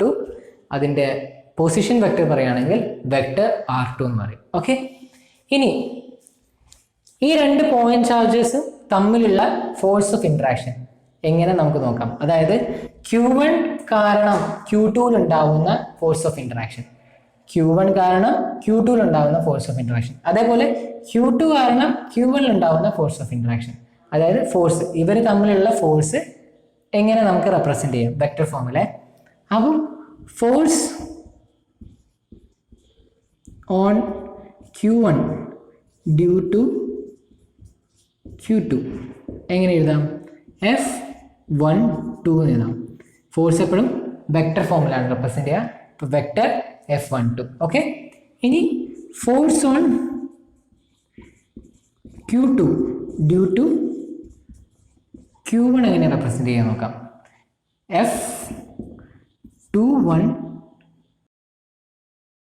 Vector F21. ഓക്കെ, ഇപ്പോൾ ഇതെങ്ങനെയാണ് പറഞ്ഞത് പറഞ്ഞാൽ Q1 പറഞ്ഞിട്ടൊരു ചാർജ് ഉണ്ട്, Q2 പറഞ്ഞിട്ടൊരു ചാർജ് ഉണ്ട്. ഓക്കെ, ഇത് തമ്മിൽ ഒരു ഡിസ്റ്റൻസ് ഉണ്ട്. അപ്പോൾ ഇവർ ഫോഴ്സ് ആക്ട് ചെയ്യുന്നതാണ് ഞാൻ പറഞ്ഞത്. അപ്പം Q1 ഇവിടെ പറഞ്ഞത് Q1 Q2 കാരണം ഉണ്ടാകുന്ന ഫോഴ്സ്, അതാകുമ്പോൾ ഇങ്ങനെയായിരിക്കും നമ്മൾ റെപ്രസെന്റ് ചെയ്യുക. ഇങ്ങോട്ടേക്കായിരിക്കും അതിൻ്റെ ഫോഴ്സ് ഓഫ് ഫോഴ്സ് ആക്ട് ചെയ്യുന്നത്. ഇനി നേരെ തിരിച്ച് ഇവിടുത്തെ കേസിലാണെങ്കിൽ എന്താ ഉണ്ടാവുക? ഇവിടുന്ന് അങ്ങോട്ടേക്കായിരിക്കും അതിൻ്റെ ഫോഴ്സ് ഉണ്ടാവുക. കാരണം force on Q2 due to Q1 കാരണം ഉണ്ടാകുന്ന ഫോഴ്സ്. ഓക്കെ, അപ്പോൾ ഇനി നമുക്ക് ഇത് നമ്മുടെ കുളംബ്സ് ലോയിൽ ഒന്ന് അപ്ലൈ ചെയ്ത് നോക്കാം. അപ്പം എങ്ങനെയാണ് ഉണ്ടാവുക? F12 വെക്ടർ F12ൻ്റെ കേസിൽ എങ്ങനെ എഴുതാം? K Q1 Q2 ബൈ ഇവർ തമ്മിലുള്ള ഡിസ്റ്റൻസ് R ആണ്. ഓക്കെ, ഇവർ തമ്മിലുള്ള ഡിസ്റ്റൻസ് R ആണ്. പക്ഷേ നമ്മൾ എന്താണ് വെക്ടറിൻ്റെ കേസിൽ നമ്മൾ ഇതിൻ്റെ എങ്ങോട്ടേക്കാണ് പോയത്, ഐ മീൻ എങ്ങനെയാണ് ഇതിൻ്റെ ഡയറക്ഷൻ കൂടി നമ്മൾ ഇൻക്ലൂഡ് ചെയ്യേണ്ടതുണ്ട്. അപ്പം വെക്ടർ R12 എന്നാണ് ഈ ഡിസ്റ്റൻസ് നമ്മൾ റെപ്രസെന്റ് ചെയ്യുക. അപ്പം നമ്മൾ ഇവിടേക്ക് ഇത് കൺസിഡർ ചെയ്യുമ്പോൾ ഇതിൻ്റെ മാഗ്നിറ്റ്യൂഡ് മാത്രം കൺസിഡർ ചെയ്താൽ മതി. അപ്പം R12 സ്ക്വയർ. ഓക്കെ, ഇനി ഇത്രയും പാർട്ട് എന്ന് പറയുന്നത് എന്താണ്? മാഗ്നിറ്റ്യൂഡ് മാത്രമാണ്. ഇപ്പോൾ ഫോഴ്സ് പറയുകയാണെങ്കിൽ ഡയറക്ഷനും ഉണ്ട്, മാഗ്നിറ്റ്യൂഡും ഉണ്ട്. ഓക്കെ, അപ്പൊ ഇവിടുത്തെ കേസിൽ ഇപ്പൊ എന്ത് മാത്രമായി? ഈ 3 സെക്ഷൻ എന്ന് പറയുന്നത് എന്താ? മാഗ്നിറ്റ്യൂഡ് മാത്രമാണ്. അപ്പൊ നമുക്കൊരു ഡയറക്ഷൻ റെപ്രസെന്റ് ചെയ്യണം. അപ്പൊ ഇതിന്റെ ഡയറക്ഷൻ എങ്ങനെ കാണിക്കാം? R12 ക്യാപ്പ് യൂസ് ചെയ്തിട്ട്. ഓക്കെ, ഒരു യൂണിറ്റ് വെക്ടർ യൂസ് ചെയ്തിട്ട് നമുക്ക് എന്ത് ചെയ്യാം? ഇത് എന്താണ് ഈക്വൽ ആക്കാം. ഓക്കെ, അപ്പം നമുക്ക് എങ്ങനെയാ യൂണിറ്റ് വെക്ടർ എങ്ങനെയാ R12 ക്യാപ്പ് എങ്ങനെ റെപ്രസെന്റ് ചെയ്യാൻ നോക്കാം. R12 ക്യാപ്പ് എന്ന് പറഞ്ഞാൽ എന്താണ്? Vector R12 divided by R12 ആണ്. ഓക്കെ, എന്താണ് യൂണിറ്റ് വെക്ടർ എന്ന് പറഞ്ഞാൽ vector R12 divide by R12. ഈ R12 പറയുന്നത് മാഗ്നിറ്റ്യൂഡ് ആണ്, ഈ R12 പറയുന്നത് ഡയറക്ഷൻ ആണ് റിപ്രസെന്റ് ചെയ്യുന്നത്, ഡയറക്ഷൻ വിത്ത് മാഗ്നിറ്റ്യൂഡ്. ഓക്കെ, അപ്പം ഇതേപോലെ തന്നെ R21 ക്യാപ്പ് നമുക്ക് എങ്ങനെ എഴുതാം? R21 vector R21 by R21. Okay, direction ആണ് റെപ്രസെന്റ് ചെയ്യുന്നത് എന്നുള്ളത് കാണിക്കാനാണ്. ഇത് രണ്ട് മാഗ്നിറ്റ്യൂഡ് തന്നെയാണ്, പക്ഷെ ഡയറക്ഷൻ കൺസിഡർ ചെയ്യും. ഓക്കെ, ഇനി ഫോഴ്സ് ഓൺ 2 ഡ്യൂ ടു 1, അതായത് വെക്ടർ F21ന്റെ കേസിൽ എന്താണ്? Q1 Q2 by R21 square. അതായത് 21 എടുക്കാൻ കാരണം ഇവിടുന്ന് ഇങ്ങോട്ടേക്കാണുള്ളത്. അപ്പോൾ ഇവിടുത്തെ വെക്ടർ എങ്ങനെയാണ് വരിക? R21, കാരണം Q1 കാരണം Q2 ഉണ്ടാവുന്ന ഫോഴ്സ് ആണ്. ഓക്കെ, അപ്പം R21. ഓക്കെ, R21 എന്ന് പറയുന്നത് അതിന്റെ മാഗ്നിറ്റ്യൂഡ് ആണ് നമ്മൾ എടുത്തത്. ഇപ്പൊ ഇത്രയും പാർട്ട് പറയുന്നത് മാഗ്നിറ്റ്യൂഡ് മാത്രമാണ്. അപ്പോൾ എന്താണ് ഡയറക്ഷൻ റെപ്രസെന്റ് ചെയ്യാൻ നമ്മൾ എന്ത് ചെയ്യും? R21 ക്യാപ്പ് കൊടുക്കും. ഓക്കെ, ഇതാണ് നമ്മുടെ force of interaction Q1 due to Q2 എന്നുള്ളത്, അതേപോലെ force on Q2 due to Q1 എന്നുള്ളത്. ഓക്കെ, ഇനി നമ്മൾ ഈ രണ്ട് ഇക്വേഷനും എന്താണ് ഒന്ന് കമ്പയർ ചെയ്ത് നോക്കാം. കമ്പയർ ചെയ്യുമ്പോൾ നമുക്കൊരു കാര്യം മനസ്സിലാക്കാൻ പറ്റും. ഇത്രയും പാർട്ട് എന്ന് പറയുന്നത് എന്താണ്? മാഗ്നിറ്റ്യൂഡാണ്. ഈ മാഗ്നിറ്റ്യൂഡ് എന്താണ്? സെയിം ആണ്. അപ്പൊ എന്ത് മാത്രമാണ് വ്യത്യാസം വരുന്നത്? ഇതിന്റെ ഡയറക്ഷൻ മാത്രമാണ്. അപ്പോൾ നമുക്ക് ഇത് രണ്ടും കമ്പയർ ചെയ്ത് കഴിഞ്ഞാൽ നമുക്ക് എങ്ങനെ എഴുതാം? F12 vector F12 is equal to minus F21 vector F21 എഴുതാം. അതായത് ഇതിന്റെ ഡയറക്ഷൻ ബേസിൽ നമുക്ക് എങ്ങനെ എഴുതാൻ പറ്റും? F12 ഫോഴ്സ് എത്രയാണോ അത്ര തന്നെ ആയിരിക്കും F21 ഉണ്ടാവുക. പക്ഷെ എന്ത് വ്യത്യാസം ഉണ്ടാവും? ഡയറക്ഷൻ വ്യത്യാസം ഉണ്ടാവും. അതല്ലെങ്കിൽ നമുക്ക് എങ്ങനെ എഴുതാം? F12 ഈക്വൽ ടു F21 എന്ന് പറഞ്ഞിട്ട് നമുക്ക് എഴുതാം. കാരണം മാഗ്നിറ്റ്യൂഡ് ഇതിന്റെ രണ്ടും സെയിം ആണ്, പക്ഷെ എന്ത് വ്യത്യാസമുണ്ട്? ഡയറക്ഷൻ വ്യത്യാസമുണ്ട്. ഇതെന്ന് പറയുന്നത് എന്താണ്? ന്യൂട്ടൺസിന്റെ തേർഡ് ലോ ആണ്. ഓക്കെ, അതാണ് every action has equal and opposite reaction. അപ്പം എത്രത്തോളമാണ് Q2ലേക്ക് Q1 കാരണം ഉണ്ടാകുന്ന ഫോഴ്സ് ഉള്ളത്, അത്രത്തോളം തന്നെയായിരിക്കും Q1 Q2 കാരണം ഉണ്ടാകുന്നത്. ഓക്കെ, ഇത്രയാണ് vector form of Coulomb's law എന്ന് പറയുന്നത്. ഓക്കെ, ഇനി നമുക്ക് ഈ R12 ക്യാപ്പ്, അതായത് ഈ R12 ക്യാപ്പ് എന്ന് പറയുന്നത് vector R12 divided by modulus of R12 ആണ്. അതായത് മോഡുലസ് ഞാൻ റെപ്രസെന്റ് ചെയ്യാത്തത് മാഗ്നിറ്റ്യൂഡ് ആയിട്ട് കൺസിഡർ ചെയ്യുന്നതുകൊണ്ടാണ് മോഡുലസ് ഒഴിവാക്കിയെന്നുള്ളൂ. അപ്പം ഈ വാല്യൂ നമ്മൾ ഇതിൻ്റെ അകത്ത് സബ്സ്റ്റിറ്റ്യൂട്ട് ചെയ്ത് കഴിഞ്ഞാൽ എങ്ങനെ ഉണ്ടാവും നമുക്ക് നോക്കാം. Okay, F12 vector F12 equal to Q1 Q2 by R12 cube ആവും. കാരണം ഈ R12 സ്ക്വയറും കൂടി R12 ക്യൂബ് ആവും ഇൻറ്റു R12 വെക്ടർ R12. ഈ വെക്ടർ R12 ആണ് ഇവിടെ റെപ്രസെന്റ് ചെയ്തത്. ഓക്കെ, അപ്പം ഇങ്ങനെ ഇക്വേഷൻ കിട്ടും. ഓക്കെ, ഇതിപ്പോൾ force on Q1 due to Q2 ചെയ്തതാണ്. ഇനിയിപ്പോൾ അതേപോലെ തന്നെ force on Q2 due to Q1 ചെയ്ത് കഴിഞ്ഞാൽ ഇതേ സംഭവം തന്നെയാണ് വരിക. K into Q1 Q2 by R21 cube into vector R21 കിട്ടും. ഓക്കെ, ഇത് ഞാൻ പറഞ്ഞതാണ്. ഈ വാല്യൂസ് നമ്മൾ ഇതിനകത്ത് സബ്സ്റ്റിറ്റ്യൂട്ട് ചെയ്ത് കഴിഞ്ഞാൽ നമുക്ക് എങ്ങനെ കിട്ടും എന്നുള്ളത്. ഓക്കെ, ഇനി അടുത്തത് പറഞ്ഞാൽ Q1 Q2 എന്ന് പറഞ്ഞാൽ രണ്ട് പോയിന്റ് ചാർജസ് കൺസിഡർ ചെയ്യാം. അപ്പോൾ ഇവർ തമ്മിൽ ഒരു ഫോഴ്സ് ആക്ട് ചെയ്യുന്നുണ്ട്. ഓക്കെ, ഇപ്പോൾ ഇത് ഈ Q1 എന്ന് പറയുന്ന ഒരു പോസിറ്റീവ് ചാർജ് പാർട്ടിക്കിളും Q2 പറയുന്ന ഒരു നെഗറ്റീവ് ചാർജ് പാർട്ടിക്കിളാണെന്ന് വിചാരിക്കാം. അപ്പോൾ ഇവർ തമ്മിലുള്ള ഫോഴ്സ് എന്തായിരിക്കും? ഒരു അട്രാക്റ്റീവ് ഫോഴ്സ് ആയിരിക്കും ആക്ട് ചെയ്യുന്നത്. അപ്പം Q1ൻ്റെയും Q2ൻ്റെയും വാല്യൂ കൺസിഡർ ചെയ്യുകയാണെങ്കിൽ Q1 × Q2 ചെയ്ത് കഴിഞ്ഞാൽ നമുക്ക് എന്താ കിട്ടുക? ഒരു നെഗറ്റീവ് വാല്യൂ ആയിരിക്കും കിട്ടുക. അതായത് 0നെക്കാട്ടും ചെറുതായിട്ടുള്ള ഒരു വാല്യൂ ആയിരിക്കും കിട്ടുക. ഓക്കെ, അങ്ങനെയാകുമ്പോൾ എന്തായിരിക്കും? ഫോഴ്സ് എപ്പോഴും നെഗറ്റീവ് ആയിരിക്കും. അപ്പോൾ എന്തായിരിക്കും? ഫോഴ്സ് എപ്പോഴും നെഗറ്റീവ് ആയിരിക്കും. ഓക്കെ, നെഗറ്റീവായിട്ടുള്ള വാല്യൂ ആണ് നമുക്ക് കിട്ടുക. ഓക്കെ, ഇനി Q1 Q2 പറയുന്നത് രണ്ടും പോസിറ്റീവായിട്ടുള്ള ചാർജാണ് നിങ്ങൾക്ക് തന്നത്. ഓക്കെ, പോസിറ്റീവായിട്ടുള്ള ചാർജാണ് തന്നത്. അപ്പം നിങ്ങൾക്ക് അവിടെ എക്സൈറ്റ് ചെയ്യുന്ന ഫോഴ്സ് പറഞ്ഞാൽ റിപ്പൾസീവ് ഫോഴ്സ് ആയിരിക്കും. ഓക്കെ, ഇവിടെ തമ്മിൽ റിപ്പൾസീവ് ഫോഴ്സ് ആയിരിക്കും. ഇവിടുത്തെ കേസിൽ രണ്ടുപേരും അട്രാക്റ്റീവ് ഫോഴ്സാണ് നമ്മൾ പറഞ്ഞത്. ഓക്കെ, ഇവിടെ രണ്ടും റിപ്പൾസീവ് ഫോഴ്സാണ്. അപ്പം രണ്ട് പ്ലസ് ചാർജാണ് തരുന്നത്, അല്ലെങ്കിൽ രണ്ട് മൈനസ് ചാർജാണ്, നെഗറ്റീവ് ചാർജാണ് തരുന്നതെങ്കിൽ Q1 Q2 കൺസിഡർ ചെയ്യുകയാണെങ്കിൽ Q1 Q2 കൺസിഡർ ചെയ്യുകയാണെങ്കിൽ 0നെക്കാട്ടും വലുതായിരിക്കും വാല്യൂ. അപ്പോൾ എന്തായി? അപ്പം ഫോഴ്സ് എപ്പോഴും പോസിറ്റീവ് ആയിരിക്കും. ഓക്കെ, ഫോഴ്സ് എപ്പോഴും പോസിറ്റീവ് ആയിരിക്കും. അതായത് നമുക്ക് തരുന്ന ചാർജുകൾ പോസിറ്റീവ് സൈൻഡ് ആണെങ്കിൽ നമുക്ക് ഫോഴ്സ് എപ്പോഴും എന്തായിരിക്കും? പോസിറ്റീവ് ആയിരിക്കും. ഇപ്പം നമുക്ക് തരുന്ന ചാർജ് രണ്ടും നെഗറ്റീവ് ആണെങ്കിലും എപ്പോഴും ഫോഴ്സ് എന്തായിരിക്കും? പോസിറ്റീവ് ആയിരിക്കും. ഇപ്പം നമുക്ക് തരുന്ന ചാർജ് നെഗറ്റീവും പോസിറ്റീവ് ആണെങ്കിൽ, അതായത് ഈ ന്യൂമറിക്കൽസിൽ നമുക്ക് തരുന്ന ചാർജുകൾ പോസിറ്റീവും നെഗറ്റീവും കമ്പയർ ചെയ്തിട്ടാണ്. അതായത് എന്താണ്? അൺലൈക്ക് ചാർജസ് ആണ് നമുക്ക് തരുന്നതെങ്കിൽ നമുക്ക് എന്തായിരിക്കും ഫോഴ്സ് കിട്ടുക? ഫോഴ്സ് ഒരു നെഗറ്റീവ് വാല്യൂ ആയിരിക്കും കിട്ടുക. ഓക്കെ, ഇത്രയാണ് നമ്മുടെ vector form of Coulomb's law എന്ന് പറയുന്നത്. അപ്പോൾ നമുക്ക് അടുത്ത സെക്ഷനിലേക്ക് കിടക്കാം, സൂപ്പർ പൊസിഷൻ പ്രിൻസിപ്പൽ.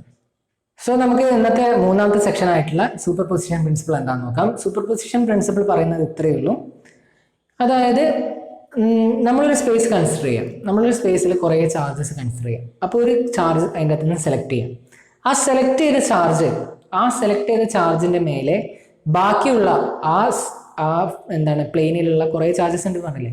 അപ്പോൾ ആ ചാർജസ്, ബാക്കിയുള്ള എല്ലാ ചാർജസും ആ ഒരു ചാർജിൽ എക്സേർട്ട് ചെയ്യുന്ന ഫോഴ്സ് നമുക്ക് എങ്ങനെ കാൽക്കുലേറ്റ് ചെയ്യാം? അതായത് നമ്മളൊരു ചാർജ് സെലക്ട് ചെയ്യണം, ഒരു സ്പേസിൻ്റെ അകത്ത് നമ്മളൊരു ചാർജ് സെലക്ട് ചെയ്യാണ്. കുറേ ചാർജസ് ഉണ്ട്, അതിൻ്റെ അകത്ത് നിന്ന് ഒരു ചാർജ് സെലക്ട് ചെയ്യാം. ആ ചാർജിലേക്ക് ബാക്കിയുള്ള ചാർജുകൾ, അതൊഴികെയുള്ള ബാക്കി എല്ലാ ചാർജുകളും അതിൻ്റെ മേലെ എക്സേർട്ട് ചെയ്യുന്ന ഫോഴ്സ് നമുക്ക് എങ്ങനെ കാൽക്കുലേറ്റ് ചെയ്യാം? അതാണ് സൂപ്പർ പൊസിഷൻ പ്രിൻസിപ്പൾ. എന്താ നമുക്കൊന്ന് നോക്കാം. Total force on A given charge due to a number of other charges is the vector sum of individual forces exerted on that charge by the other charges. അപ്പം അതെങ്ങനെയാണെന്ന് നമുക്ക് നോക്കാം. എങ്ങനെയാണ് അതിൻ്റെ vector some നോക്കുന്നത്? ഓക്കെ, എക്സ് ആക്സിസ് ഉണ്ട്, Y axis ഉണ്ട്, origin O ആണ്. Q1 Q2 Q3 പറഞ്ഞിട്ട് 3 പോയിന്റ് ചാർജസ് കൺസിഡർ ചെയ്തിട്ടുണ്ട്. വെക്ടർ R2 എന്ന് പറയുന്നത് Q2ന്റെ പൊസിഷൻ വെക്ടർ ആണ്. അതേപോലെ വെക്ടർ R1 പറയുന്നത് Q1ന്റെ പൊസിഷൻ വെക്ടർ ആണ്. അതേപോലെ വെക്ടർ R3 പറയുന്നത് Q3യുടെ പൊസിഷൻ വെക്ടർ ആണ്. ഓക്കെ, ഇനി ഈ Q2 അതേപോലെ Q3 തമ്മിൽ Q1ലേക്ക് എക്സേർട്ട് ചെയ്യുന്ന ഫോഴ്സ് നമുക്ക് എങ്ങനെയാന്ന് നോക്കാം. ഓക്കെ, അപ്പോൾ Q3 Q2 എക്സേർട്ട് ചെയ്യുന്നു. അപ്പോൾ Q3 Q2 എക്സേർട്ട് ചെയ്യുന്ന ഫോഴ്സ് നമുക്ക് എങ്ങനെ റെപ്രസെന്റ് ചെയ്യാം? F13 എന്ന് റെപ്രസെന്റ് ചെയ്യാം. വെക്ടർ F13 റെപ്രസെന്റ് ചെയ്യാം. അതെങ്ങോട്ടേക്കാണ്? മുകളിലോട്ടാണ് പോകുന്നത്. ഓക്കെ, അതുപോലെ തന്നെ Q2 Q1 എക്സേർട്ട് ചെയ്യുന്ന ഫോഴ്സ് എങ്ങനെ റെപ്രസെന്റ് ചെയ്യാം? F12 എന്ന് റെപ്രസെന്റ് ചെയ്യാം. അതായത് force on 1 due to Q2. Okay, അതാണ് വെക്ടർ F12 എന്ന് പറയുന്നത്. ഓക്കെ, അത് എങ്ങോട്ടേക്കാണ് അതിന്റെ ഡയറക്ഷൻ? ഇങ്ങോട്ടേക്കാണ് അതിന്റെ ഡയറക്ഷൻ. ഓക്കെ, അപ്പോൾ നമ്മൾ Q1 ചാർജ് കൺസിഡർ ചെയ്യുകയാണെങ്കിൽ ഇതിലേക്ക് രണ്ട് ഫോഴ്സസ് എക്സേർട്ട് ചെയ്യുന്നുണ്ട്. എന്തൊക്കെയാണ്? വെക്ടർ F13 അതേപോലെ വെക്ടർ F12. ഈ രണ്ട് ഫോഴ്സസും പാരലോഗ്രാം ലോ ഓഫ് വെക്ടർ അഡീഷന്റെ പാരലോഗത്തിന്റെ രണ്ട് സൈഡായിട്ട് കൺസിഡർ ചെയ്യുകയാണെങ്കിൽ, അങ്ങനെയാണെങ്കിൽ അതിന്റെ റിസൾട്ടന്റ് എന്ന് പറയുന്നത് ഒരു ഡയഗണൽ ആയിരിക്കും. ഓക്കെ, അപ്പം ഇവിടുത്തെ ഡയഗണൽ ആണ് ഞാനിപ്പോൾ ഇവിടെ റെപ്രസെന്റ് ചെയ്തത്. അതിന് നമ്മൾ എന്ത് പേര് കൊടുത്തു? F1 കൊടുക്കാൻ കാരണം ഇതിലെ ഫോഴ്സ് ആണ്, Q1ലെ ഫോഴ്സ് ആണ്. അതുകൊണ്ടാണ് F1 വെക്ടർ F1 എന്ന് റെപ്രസെന്റ് ചെയ്യുന്നത്. അപ്പം ഈ ടോട്ടൽ ഫോഴ്സ് എങ്ങനെ റെപ്രസെന്റ് ചെയ്യാം നമുക്ക് നോക്കാം. ഓക്കെ, അപ്പൊ ഇതിന് ടോട്ടൽ ഫോഴ്സ് എങ്ങനെയാ റെപ്രസെന്റ് ചെയ്യാം? F1 എന്ന് പറഞ്ഞിട്ടുള്ള ഫോഴ്സ് ആണുള്ളത്, വെക്ടർ F1 എന്നുള്ളത്, vector F1 vector F12 plus vector F13. Okay, ഇത് നമുക്ക് കുളംസ് ലോ വെച്ചിട്ട് ഒന്ന് എക്സ്പാൻഡ് ചെയ്ത് നോക്കാം. F12നെ ഓക്കെ, F12നെ നമ്മൾ എക്സ്പാൻഡ് ചെയ്ത് കഴിഞ്ഞാൽ എന്താ കിട്ടുക? 1/4πε0. എപ്സിലോൺ 0 എടുക്കാൻ കാരണം ഇതിപ്പോൾ എന്താണ് ഫ്രീ സ്പേസ് ആയിട്ട് കൺസിഡർ ചെയ്യാം. Okay, ε0 Q1 Q2 by R12 square, R12 cap. Okay, ഇതായിരുന്നല്ലോ നമ്മൾ നേരത്തെ കണ്ടുപിടിച്ച vector form of Coulomb's law. Force on 1 due to 3 നമുക്ക് നോക്കാം. F13 okay, 1/4πε0. ε0 അറിയാനും ഇത് ഫ്രീ സ്പേസിലാണ് കൺസിഡർ ചെയ്യുന്നത്. Q1 Q3 R13 square, R13 cap. Okay, ഇനി നമുക്ക് ഒരു n നമ്പർ ഓഫ് ഫോഴ്സസ് ഉണ്ടെങ്കിൽ നമ്മൾ എങ്ങനെ കൺസിഡർ ചെയ്തേനെ? F1 വെക്ടർ F1 എങ്ങനെ കൺസിഡർ ചെയ്തേനെ? Vector F12 plus vector F13 plus vector F14 plus etcetera plus F1n, vector F1n. Okay, ഇങ്ങനെ calculate ചെയ്തേനെ ഇതിൻ്റെ ടോട്ടൽ ഫോഴ്സ് കാണാൻ. ഓക്കെ, ഈ ടോട്ടൽ വാല്യൂവിനെ നമുക്ക് എന്താണ് ഒരു വെക്ടർ ഫോമിലേക്ക് റെപ്രസെന്റ് ചെയ്യാം. F1 okay, vector F1. ഈ രണ്ട് വാല്യൂസ് തന്നെ കൺസിഡർ ചെയ്താൽ, ഈ രണ്ട് ഫോഴ്സസ് കൺസിഡർ ചെയ്ത് തന്നെ നമുക്ക് മനസ്സിലാക്കാൻ പറ്റും ഇതിൽ എന്ത് കോമൺ ആണ്. 1/4πε0, 1/4πε0 കോമൺ ആണ്. Q1 കോമൺ ആണ്. ബാക്കിയൊന്നും കോമൺ ആയിട്ട് എന്തെങ്കിലും ഉണ്ടോ? ഇല്ലല്ലോ. ഇത്രയും കാര്യങ്ങളാണ് കോമൺ ആയിട്ടുള്ളത്. അപ്പോൾ ഈ കോമൺ ആയിട്ടുള്ള ടേംസ് നമ്മൾ പുറത്തെടുത്തിട്ട് ബാക്കിയുള്ള ടേംസ് നമ്മൾ ആഡ് ചെയ്യാം. ഓക്കെ, അപ്പോൾ എന്താണ് Q1/4πε0. ഇനി എന്താ ഉള്ളത്? F12ൻ്റെ കേസിൽ എന്താ ഉള്ളത്?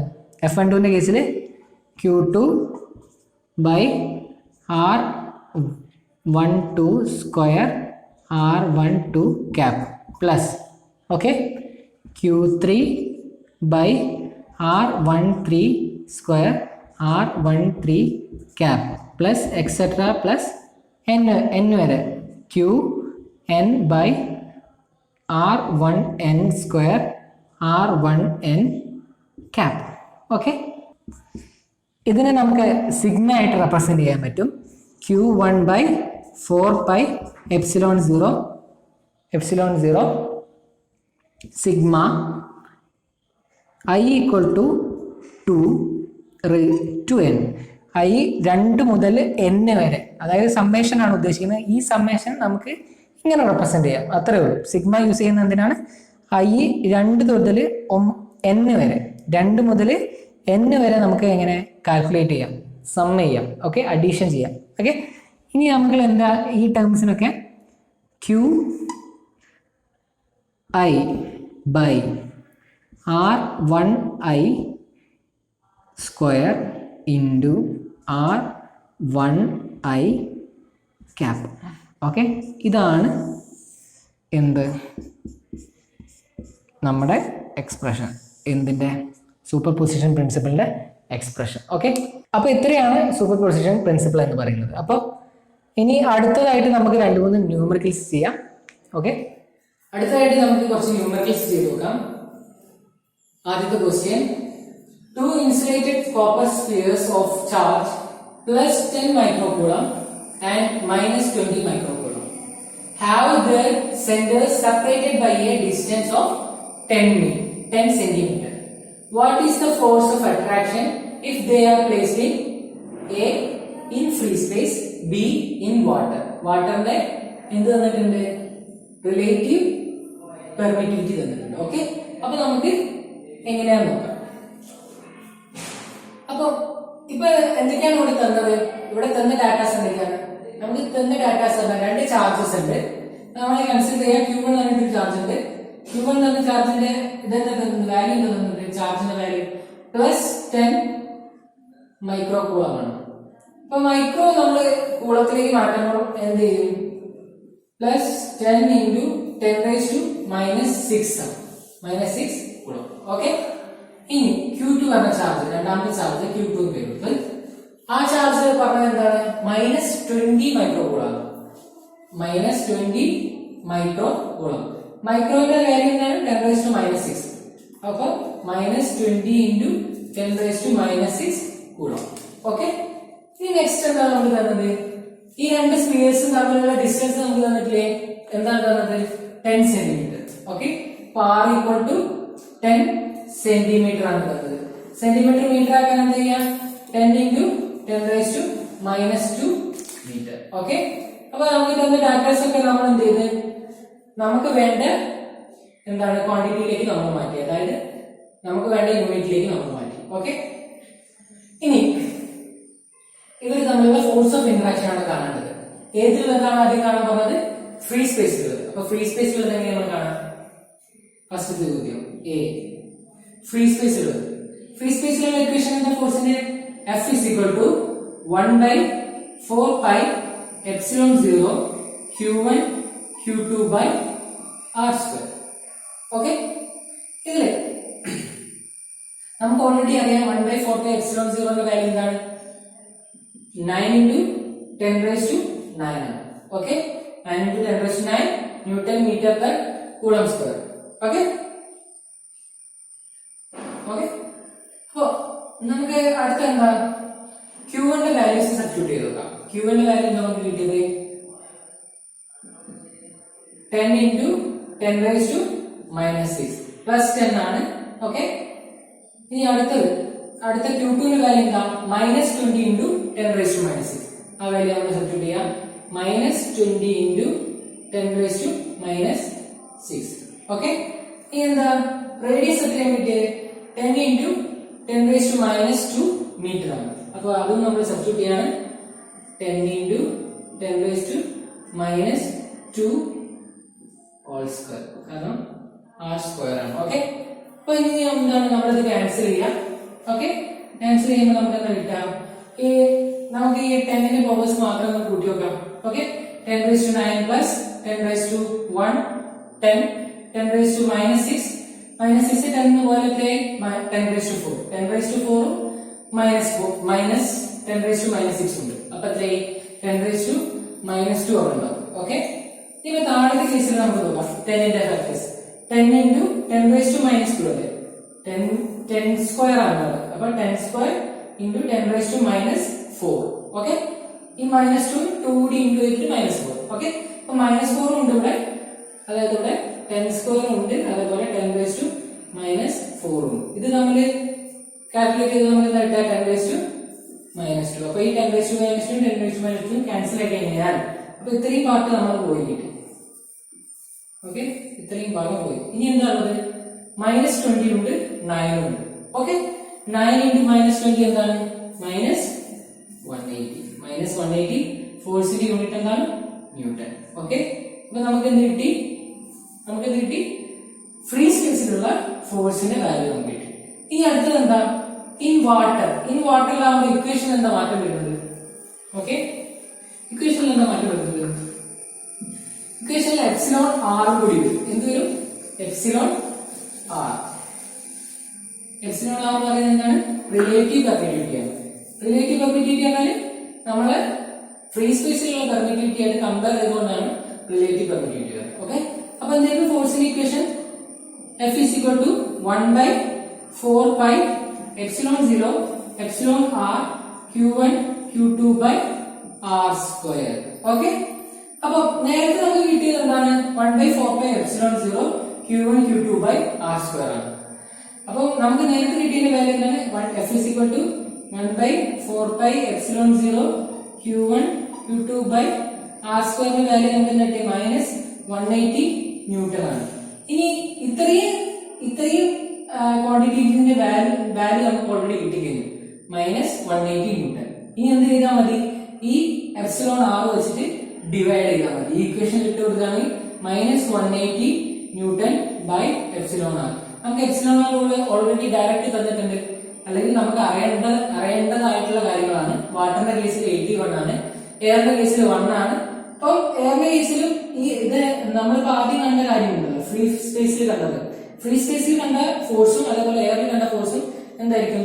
സെയിം തന്നെയായിരിക്കും. കാരണം എയറിന്റെ എപ്സിലോൺ ആർ എന്ന് പറയുന്നത് 1 ആണ്. അപ്പം എപ്സിലോൺ ആർ കൊണ്ട് എന്തുണ്ട് കഴിഞ്ഞാലും മാറ്റമൊന്നും വരുന്നില്ല. എപ്സിലോൺ സീറോയുടെ, അതായത് ഫ്രീ സ്പേസിന്റെ അതേ കാര്യം തന്നെയാണെങ്കിൽ എന്താണ് എയറിന്റെ കേസിൽ. അപ്പൊ ഇപ്പോഴത്തെ കേസിൽ എന്താണ്? നമുക്ക് എപ്സിലോൺ ആർ തന്നിട്ടുണ്ട്. വാട്ടറിന്റെ എപ്സിലോൺ ആർ എത്രയാണ് നമുക്ക് തന്നത്? അതായത് പെർമിറ്റിവിറ്റി ഓഫ് വാട്ടർ എത്രയാണ് നമുക്ക് തന്നത്? 81 ആണ് തന്നത്. അതായത് റിലേറ്റീവ് പെർമിറ്റിവിറ്റി ഓഫ് വാട്ടർ. അപ്പൊ എത്ര കിട്ടിയേ? -180 ന്യൂട്ടൺ ബൈ 81. അപ്പൊ ഇത് ക്യാൻസൽ ചെയ്ത് നമുക്ക് എന്താ കിട്ടാം? ഇത് എത്രയോ 9 കൊണ്ട് നമുക്ക് ക്യാൻസൽ ചെയ്യാം. ഇത് എത്രയാ വരാം? 9 വരും, ഇത് 20 വരും. ഓക്കെ, 20 ഡിവൈഡ് ബൈ 9 ചെയ്ത് കഴിഞ്ഞാൽ നമുക്ക് എന്താ കിട്ടാം? നമുക്ക് -2.2 ന്യൂട്ടൺ കിട്ടും. ഓക്കെ, ഇതാണ് ഒരു പ്രോബ്ലം. അപ്പം ഈ പ്രോബ്ലം മനസ്സിലാക്കിയായിരുന്നു. ഒന്നുമില്ല, നമ്മളെ ഡയറക്റ്റ് ഇക്വേഷനകത്ത് നമ്മൾ ആദ്യം തന്നെ നോക്കേണ്ടത് പറഞ്ഞാല് നമുക്ക് തന്ന ഡാറ്റാസ് നമ്മൾ എങ്ങനെ പ്രോപ്പർ ആയിട്ട് എഴുതുന്നുള്ളത്. ഈ മൈക്രോ കൂളം എന്നൊക്കെ പറയുന്നത് വളരെ ഇമ്പോർട്ടന്റ് ആണ്. ഡയറക്റ്റ് നമുക്ക് അറിയുന്ന ഒരു ചോദ്യം വെച്ചിട്ട് നമ്മൾ എടുത്തു ചാടിയിട്ട് കൂളത്തിൽ എഴുതി പോകും. അതായത് പ്ലസ് എന്താണ് ഇവിടെ ഡയറക്റ്റ് ആയിട്ട് 10 കൊണ്ട് ഇരിക്കും. അപ്പൊ 10⁻6 പറയുന്നതിന്റെ ഇമ്പോർട്ടൻസ് ആണ് പറയുന്നത്. അപ്പൊ നമ്മൾ നോക്കുമ്പോൾ എപ്പോഴും യൂണിറ്റ് ശ്രദ്ധിക്കണം. മൈക്രോ കൂളമാണ്. ഇവിടെ ഇപ്പൊ തന്നത് 10 സെന്റിമീറ്റർ ആണ്. അപ്പൊ ആ വാല്യൂസ് എന്തായാലും ശ്രദ്ധിക്കണം. എന്നിട്ട് ഡയറക്റ്റ് ഇക്വേഷൻ സബ്സ്റ്റിറ്റ്യൂട്ട് ചെയ്താൽ മതി. ഇത്ര എളുപ്പമുള്ള പ്രോബ്ലം ആണിത്. ഇനി അടുത്ത പ്രോബ്ലം നമുക്ക്. Question number 2. The electrostatic force of repulsion between two positive charged ions carrying equal charge is 3.7 into 10⁻⁻9 Newton. When they are separated by a distance of 5 angstrom, how many electrons are missing from each ions? ഈ ചോദ്യം മനസ്സിലായോ? ഈ ചോദ്യത്തിൽ പറഞ്ഞത് 2 positive charged ions ഉണ്ട്. അവർ തമ്മിലൊരു force of interaction ഉണ്ട്, repulsive force of interaction ഉണ്ട്. രണ്ടും ഒരേ ടൈപ്പ് ചാർജസ് ആണ് പറയുന്നുണ്ട്. ആ ഫോഴ്സ് എന്ന് പറയുന്നത് നമുക്ക് ഇവിടെ ഓൾറെഡി തന്നിട്ടുണ്ട്. 3.7 into 10⁻⁹ ന്യൂട്ടൺ ആണ്. ഇവർ തമ്മിലുള്ള ഡിസ്റ്റൻസ് നമുക്ക് കിട്ടിയിട്ടുണ്ട് 5 ആംസ്ട്രോങ് ആണ്. നമ്മളോട് കാണാൻ പറഞ്ഞത് എന്താണ്? ഇവരിൽ ഓരോരുത്തരിൽ നിന്ന് മിസ്സായ ഇലക്ട്രോൺസുകളുടെ എണ്ണമാണ്. ഇലക്ട്രോൺസുകളുടെ എണ്ണം, ഐ മീൻ ഇലക്ട്രോൺസുകൾ, ഒരു ചാർജിന്റെ അകത്തുള്ള ഇലക്ട്രോൺസുകൾ മൊത്തം നമ്മൾ കാൽക്കുലേറ്റ് ചെയ്യുന്നത് എങ്ങനെയാണ്? ക്വാണ്ടൈസേഷൻ വഴിയാണ്. Q = +or- Ne യൂസ് ചെയ്തിട്ടാണ്. ഓക്കെ, അത് നമ്മൾ കഴിഞ്ഞ ക്ലാസ്സിൽ പറഞ്ഞതാണ്. അപ്പോൾ എങ്ങനെയാണ് നമുക്കിത് ചെയ്യാൻ നോക്കാം. ഓക്കെ, അപ്പൊ നമുക്ക് ഇവിടെ തന്ന വാല്യൂസ് ഒക്കെ ഒന്ന് എടുത്ത് എഴുതാം. എന്തൊക്കെയാണ് നമുക്ക് ഇവിടെ കിട്ടിയത്? നമുക്ക് ഇവിടെ തന്നത് എന്താണ്? ഫോഴ്സ് കിട്ടിയിട്ടുണ്ട്, അതേപോലെ അവർ തമ്മിലുള്ള ഡിസ്റ്റൻസ് നമുക്ക് കിട്ടിയിട്ടുണ്ട്. ഓക്കെ, അപ്പോൾ ഫോഴ്സ് നമുക്ക് എഴുതാം. F = 3.7 into 10⁻⁻9 ന്യൂട്ടൺ ആണ് നമുക്ക് തന്നത്. ഓക്കെ, അവർ തമ്മിലുള്ള ഫോഴ്സ്. അതേപോലെ നമുക്ക് തന്ന ഡിസ്റ്റൻസ് എന്താണ്? 5 ആംസ്ട്രോങ് ആണ്. R എന്ന് പറയുന്നത് 5 ആംസ്ട്രോങ് ആണ്. 5 ആംസ്ട്രോങ്. ആംസ്ട്രോങ് തന്നെ നമ്മൾ മാറ്റാം. 5 into 10⁻⁻10 മീറ്റർ. ഓക്കെ, മീറ്ററിലേക്ക് മാറ്റുന്നത് എങ്ങനെയാണ്? ആംസ്ട്രോങ് 10⁻⁻10. ഓക്കെ, ഇനി ഇത്രയാണ് നമുക്ക് തന്നിരിക്കുന്നത്. പിന്നെ ഒരു കാര്യം കൂടി നമുക്ക് തന്നിട്ട് 2 പോസിറ്റീവ് ചാർജസ് ആണ്. ഓക്കെ, പോസിറ്റീവ് ചാർജ്ഡ് അയൺസ് ആണ്. അപ്പൊ നമ്മൾ 2 പോസിറ്റീവ് ചാർജ്ഡ് അയൺ കൺസിഡർ ചെയ്യാണ്. ഇവർ തമ്മിലുള്ള എന്ത് ഫോഴ്സ് ആണ്? റിപ്പൽസീവ് ഫോഴ്സ് ആണ്. ഓക്കെ, റിപ്പൽസീവ് ഫോഴ്സ് ആണ്. ഓക്കെ, ഇവർ തമ്മിലുള്ള ഡിസ്റ്റൻസ് ഉണ്ട്. ഡിസ്റ്റൻസ് എത്രയാണ്? 5 ആംസ്ട്രോങ് ആണ്. 5 ആംസ്ട്രോങ് എന്ന് പറയുന്നത് ആണ് നമുക്ക് ഇവിടെ തന്ന ഡിസ്റ്റൻസ് R എന്ന് പറയുന്നത്. ഓക്കെ, അപ്പോൾ ഇനി നമുക്ക് എങ്ങനെ ഇവർ തമ്മിലുള്ള ഫോഴ്സ് നമുക്ക് തന്നിട്ട് 3.7 into 10⁻⁹ ന്യൂട്ടൺ. ഓക്കെ, ഇനി നമുക്ക് ഇക്വേഷനിലേക്ക് കിടക്കാം. ഇക്വേഷൻ എന്തായിരുന്നു? എങ്ങനെയായിരുന്നു ഇക്വേഷൻ? ഫോഴ്സിന്റെ equation Coulomb's law. F = K Q1 Q2 by R². Okay, ഇതായിരുന്നല്ലേ. ഇവിടെ എന്താണ്? Q1 Q2 same charged particles ആണ്. അപ്പം എന്താ എഴുതാ മതി? Q എന്ന് എഴുതിയാൽ മതി. അപ്പൊ എന്താ എഴുതാം? K Q² by R². Q into Q². Okay, രണ്ടും ഒരേ ചാർജ് ആണ്. ഓക്കെ, ഇനി എന്താ? ഈ ഇക്വേഷനിൽ നമുക്ക് എന്തൊക്കെ കിട്ടിയിട്ടുണ്ട്? നമുക്ക് ഫോഴ്സ് അറിയാം, അതേപോലെ R² അറിയാം, K അറിയാം. അപ്പൊ നമുക്ക് Q² ആണ് കണ്ടത്. Q² = F into R² by K എന്ന് കിട്ടും. ഓക്കെ, അപ്പോൾ Q² എന്താണ് നമുക്ക് കിട്ടിയത്? F × R²/K. ഇനി ഇതിൽ നിന്ന് നമുക്ക് എങ്ങനെ Q കിട്ടും? Q എങ്ങനെ കിട്ടാം? Q = √F²/K. നമുക്ക് Kയുടെ വാല്യൂ അറിയാം, Fന്റെ വാല്യൂ അറിയാം, Rന്റെ വാല്യൂ അറിയാം. നമുക്ക് സബ്സ്റ്റിറ്റ്യൂട്ട് ചെയ്യാം. ഓക്കെ, √3.7 × 10⁻⁹ ഇൻറ്റു R² എന്ന് പറഞ്ഞാൽ 5 × 10⁻10 whole square divided by K എന്താണ്? 9 × 10⁹. ഓക്കെ, നമ്മളത് വേക്കത്തിൻ്റെ കേസിലാണ് എടുക്കുക. വേക്കത്തിലായാലും എയറിലായാലും Kയുടെ വാല്യൂ പറയുന്നത് എന്താണ്? 9 × 10⁹ ആണ്. ഇവിടെ തരാത്ത പക്ഷം, അതായത് ഏത് മീഡിയം എന്ന് പറയാത്ത പക്ഷം നമ്മൾ എന്താ എടുക്കുക? വാക്വത്തിലുള്ള വാല്യൂ ആണ് എടുക്കുക. ഓക്കെ, അപ്പോൾ Kയുടെ വാല്യൂ നമുക്ക് കിട്ടിയിട്ടുണ്ട്. Kയിലെ വാല്യൂ നമ്മൾ സബ്സ്റ്റിറ്റ്യൂട്ട് ചെയ്ത് കഴിഞ്ഞാൽ, ഇത് സോൾവ് ചെയ്ത് കഴിഞ്ഞാൽ നമുക്ക് എന്ത് കിട്ടും? 3.2 × 10⁻⁹ കിട്ടും. ഓക്കെ, 3.2 × 10⁻⁹ കിട്ടും. ഇനി ഇപ്പൊ നമുക്ക് എന്ത് കിട്ടി? Q കിട്ടി. ഇനി എന്താ നമ്മളോട് ചോദിച്ചത്? How many electrons are missing from each ions എന്നാണ് ചോദിച്ചത്. അപ്പൊ എങ്ങനെ നമുക്ക് കണ്ടെത്താൻ പറ്റും? ക്വാണ്ടൈസേഷൻ യൂസ് ചെയ്തിട്ട്. ക്വാണ്ടൈസേഷൻ എന്തായിരുന്നു? Q = ± Ne ആയിരുന്നു. ഇപ്പൊ ഇവിടെ Q നമുക്കറിയാം, Q = ± Ne. ഇപ്പൊ ഇവിടെ നമുക്ക് N ആണ് വേണ്ടത്. ഒരു ചാർജിന്റെ മതിയല്ലോ. Q എന്ന് പറയുന്നത് ഒറ്റ ചാർജിന്റെ ആണല്ലോ. അപ്പൊ ആ ചാർജ് പാർട്ടിക്കിളിന്റെ മാത്രം നമ്മൾ കൺസിഡർ ചെയ്യുകയാണെങ്കിൽ N Q/E എന്ന് വരും. ഇവിടെ നമുക്ക് Qന്റെ വാല്യൂ ഓൾറെഡി കിട്ടിക്കഴിഞ്ഞു. Qയുടെ വാല്യൂ എന്താ? 3.2 × 10⁻⁹. Eയുടെ വാല്യൂ എന്താ? Eയുടെ വാല്യൂ എന്ന് പറയുന്നത് വാല്യൂ ഓഫ് ചാർജ് ആണ്. വാല്യൂ ഓഫ് ചാർജ് ഇലക്ട്രോൺസിന്റെ ആയാലും പ്രോട്ടോൺസിന്റെ ആയാലും എന്ത് മാഗ്നിറ്റ്യൂഡ് സെയിം ആണ്. അപ്പൊ ഇവിടെ മാഗ്നിറ്റ്യൂഡ് എത്രയാണ്? 1.6 × 10⁻⁹. ഓക്കെ, 10⁻⁹ എന്താണ്? 10⁻⁹ കട്ടാവും. ഇവിടെ എന്താ നമുക്ക് കിട്ടുക? 2. N = Q/E എന്ന് ചെയ്യുമ്പോൾ നമുക്ക് എന്ത് കിട്ടും? 2 എന്ന് കിട്ടും. ഓക്കെ, അപ്പൊ എന്താണ്? ഓരോ അയോൺസിൽ നിന്നും 2 വീതമുള്ള ഇലക്ട്രോൺസ് മിസ്സിംഗ് ആണ്. അതായത് ഒരു ചാർജഡ് പാർട്ടിക്കിൾസിന് 2 ഇലക്ട്രോൺസ് മിസ്സിംഗ് ആണ്. അതേപോലെ അടുത്ത ചാർജഡ് പാർട്ടിക്കിൾസിന്റെ കേസിലും 2 ഇലക്ട്രോൺസ് മിസ്സിംഗ് ആണ്. ഈ ക്വസ്റ്റ്യൻ എല്ലാവർക്കും മനസ്സിലായിരിക്കുന്നു. ഇതിലൊന്നും ചെയ്തിട്ടില്ല നമ്മൾ. നമുക്ക് തന്ന ഡാറ്റാസ് നമ്മൾ ഇവിടെ എഴുതി. എന്തൊക്കെയായിരുന്നു? F എഴുതി. F എത്രയാണ്? 3.7 × 10⁻⁹ ന്യൂട്ടൺ. അതേപോലെ R കിട്ടി. R പറയുന്നത് 5 ആംസ്ട്രോങ് ആണ്. ആംസ്ട്രോങ് എന്ന് പറയുന്നത് നമ്മൾ മീറ്ററിലേക്ക് ആക്കാൻ 10⁻⁻10 യൂസ് ചെയ്തിട്ടാണ്. ഓക്കെ, അപ്പോൾ ഇവിടെ 2 പോസിറ്റീവ് ചാർജ് പാർട്ടിക്കിൾ ആണ് തന്നത്. ഇവർ നമ്മൾ റിപ്പൽസീവ് ഫോഴ്സ് ആണെന്ന് പറഞ്ഞു. അപ്പോൾ നമ്മൾ എന്താ ഫോഴ്സ് നമുക്ക് എങ്ങനെ Qന്റെ വാല്യൂ കിട്ടും? Q രണ്ടും സെയിം ആണെന്ന് പറഞ്ഞു. അങ്ങനെയാണ് നമ്മൾ എന്ത് ചെയ്തത്? K Q²/R² എന്ന് കൊടുത്തത്. അപ്പോൾ ഈ 2 വാല്യൂസും നമുക്ക് ഈ ഇക്വേഷനിൽ നിന്ന് നമുക്ക് എന്ത് കിട്ടി? Q കിട്ടി. Qയുടെ വാല്യൂ എന്താണ്? 3.2 × 10⁻⁹. ആ വാല്യൂ എന്ത് ചെയ്തു? നമ്മളിവിടെ സബ്സ്റ്റിറ്റ്യൂട്ട് ചെയ്തു. അപ്പോൾ നമുക്ക് എന്ത് കിട്ടി? N കിട്ടി. ഒരു ചാർജ്ഡ് പാർട്ടിക്കിളിലെ എത്ര ഇലക്ട്രോൺസ് മിസ്സായി എന്നുള്ളത് നമുക്ക് കിട്ടി. ഓക്കെ, അപ്പോൾ ഇത്രയുമാണ് ഇന്നത്തെ സെക്ഷൻ. അപ്പോൾ എല്ലാവർക്കും ഈ സെക്ഷൻ മനസ്സിലായി വിചാരിക്കുന്നു. നമ്മൾ ഈ സെക്ഷനിൽ പറഞ്ഞത് കുളംസ് ലോ എന്താണ്, അതേപോലെ vector form of Coulomb's law എന്താണ്, അത് കഴിഞ്ഞതിൻ്റെ സൂപ്പർപോസിഷൻ പ്രിൻസിപ്പിൾ എന്താണ് പറഞ്ഞു. പിന്നെ 2 ന്യൂമറിക്കൽസും ചെയ്തു. ഓക്കെ, അപ്പോൾ ഇന്നത്തെ ക്ലാസ് എല്ലാവർക്കും ക്ലിയർ ആണെന്ന് വിചാരിക്കുന്നു. എന്തെങ്കിലും ഡൗട്ട്സോ അതേപോലെ എന്തെങ്കിലും സജഷൻസോ ഉണ്ടെങ്കിൽ നിങ്ങൾക്ക് നമ്മുടെ കമൻറ്റ് ബോക്സിൽ കമൻറ്റ് ചെയ്യാം. അല്ലെങ്കിൽ നമ്മുടെ മെയിൽ ID നമ്മുടെ ഡിസ്ക്രിപ്ഷൻ ബോക്സിൽ നൽകിയിട്ടുണ്ട്. So thanks for watching. Thank you.